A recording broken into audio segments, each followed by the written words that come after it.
So Matt, new loan limits. So as far as loan limits go, right, you're talking about how much somebody can borrow under a certain program, right?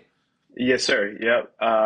So to begin with, conventional financing, last year it was 766,550. So Mhm. $766,550. You can get financing up to, as long as you income credit qualify and you have the appropriate down payment. And then after that, it would turn into jumbo financing.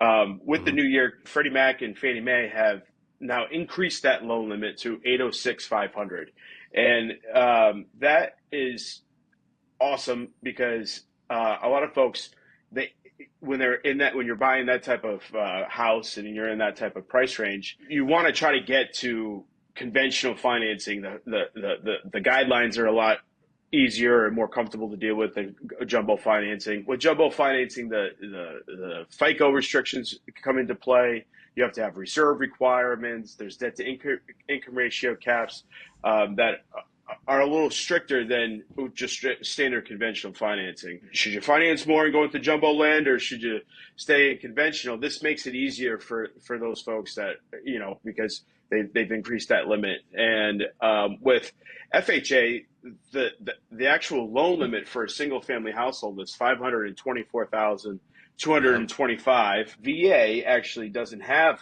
a loan limit. They have a high balance, and if the high balance is defined as any amount over the 806,500 that Fannie Mae and Freddie Mac use.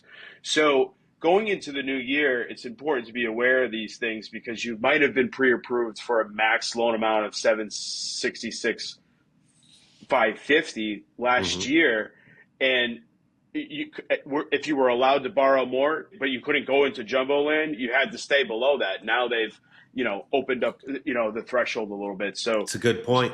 yeah, so the folks that are out there, it's important to revisit that conversation with your loan officers. And one thing about movement mortgages that we've actually been lending on 806,500 since last year, the end of last year. So we had Wow. an early release on that, which is Ahead of pretty the cool. curve. Yeah. Yeah, yeah. Can we switch gears for a second? Can you tell us a little bit about upfront underwriting and how that works? It's all interconnected, actually. It's all in the same gear. If anything, we're going up a gear because we're talking about loan amounts and loan limits of $806,000. Yeah. That's a lot of money, and it needs to be taken serious. I know the person that's borrowing it is taking it very serious, That's and the right. lender that's lending you better be giving it, taking it very serious. So that upfront underwriting, to your point, is the in my opinion, the only right way to do the job.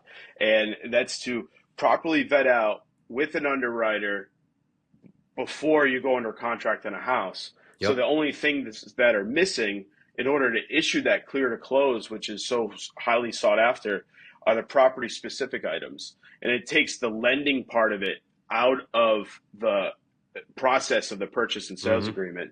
And the purchase and sales agreement then gets back to somebody buying a house from somebody that's selling a house, and it has everything that has to do with that particular property. The money's already spoken for. The mortgage is ready to rock and roll. And by putting all of the financing requirements ahead of the purchase and sales agreement, that translates into a very, very fast turnaround time, That's right. and the capabilities are no joke. We've done it multiple times, and S- it's pretty fun when it happens.